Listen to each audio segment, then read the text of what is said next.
All right, folks, we are going to probe out and dig up and open up this septic tank. So you'll see me use the probing rod, and then you'll see me mark it with my foot. And that way I'll know where the back is, where the front is, and where the two sides are. And then I'll know where to dig. So enjoy.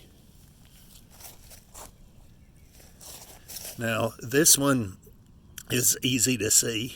I mean, it's very easy for me to see it already, but I'm going to probe it out anyway just to make sure.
All right, so it's not very deep, and I am not sure where the front is, where the back is on this one. I'm thinking that the pipe from the house to the tank could be coming in the side of the tank. I'm not sure.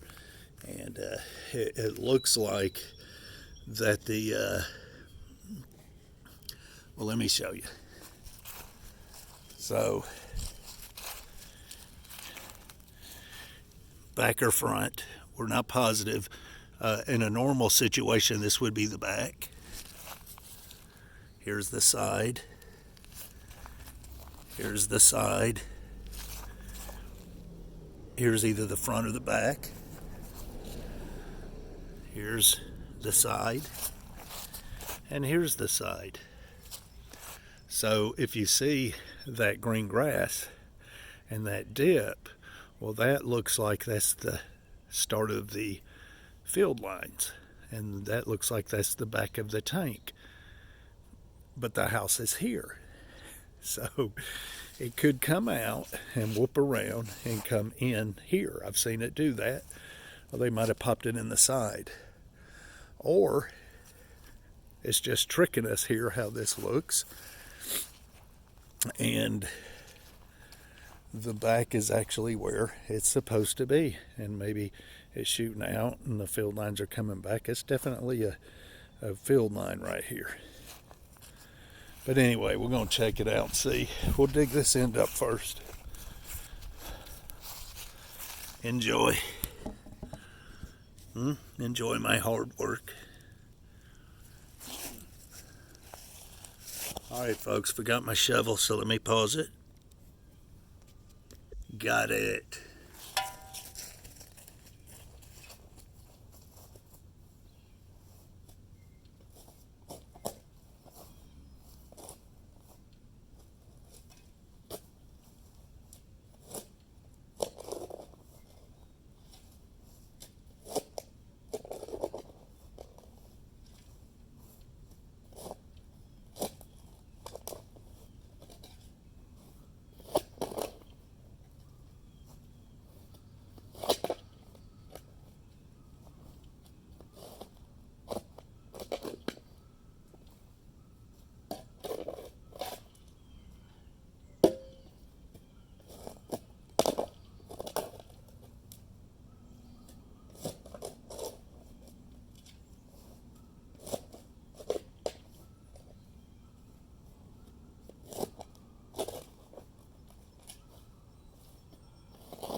Oh boy.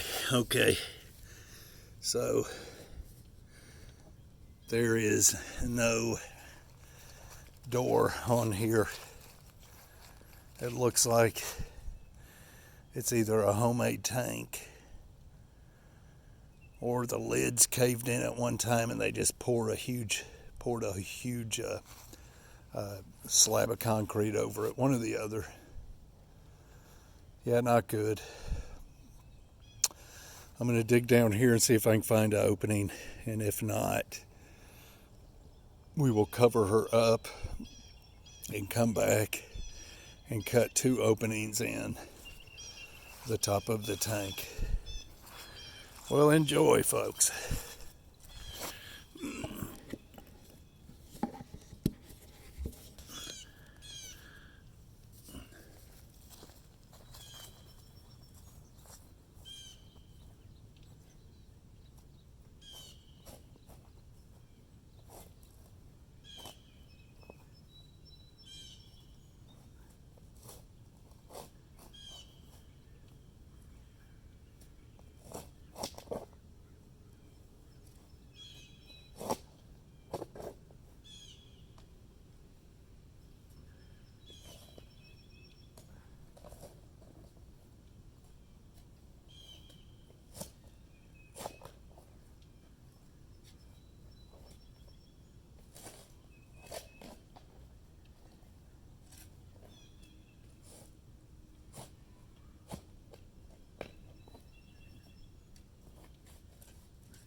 Well, all right, so here's the deal. Lord, I'm out of breath. All right, so here's what I've done. I've dug up this end, And now the tank goes over to right here, and then over to right here. About right here. You see my hand? What we need is a door right here over the outlet T. And then we need a door right here over the inlet T. There's not one. There's nothing here. I figured it was a half of the tank was a door, where you lift up half of the top of the septic tank, but that's not the case. It is a rough pour. If it was a big door, we wouldn't be able to lift it because I wouldn't trust it, because it is just a crap top of a septic tank. So what we're going to do, more than likely leave it up to the homeowner, is we will cut an access door on this end, and put a couple of risers in, and just probably a new outlet T if it needs it. We don't even know. We don't have a clue. But that's what we're going to have to do. We're going to have to cut into this beast. It won't be today, folks. But this is a fail because, well, it just is. Anyway, so this thing is either a homemade tank built. This house was built in the 80s. Still could be a homemade tank. There is actually no record of this, period. But that's the case so many times here in this part of Tennessee where there's no record, and there was no code, so there's no record. Back then, no code. We'll see, though. We'll see what happens here. There's no crack going this way, which tells me there's no lid. There's no crack. So it's one solid piece. So either it's a homemade tank, or either the original lids had fallen in at one time and they just poured a slab of concrete over it. And I've seen that happen before. Not good. So, yeah. I'm going to have to say it's a homemade tank. We'll see. Anyway, folks, that's it.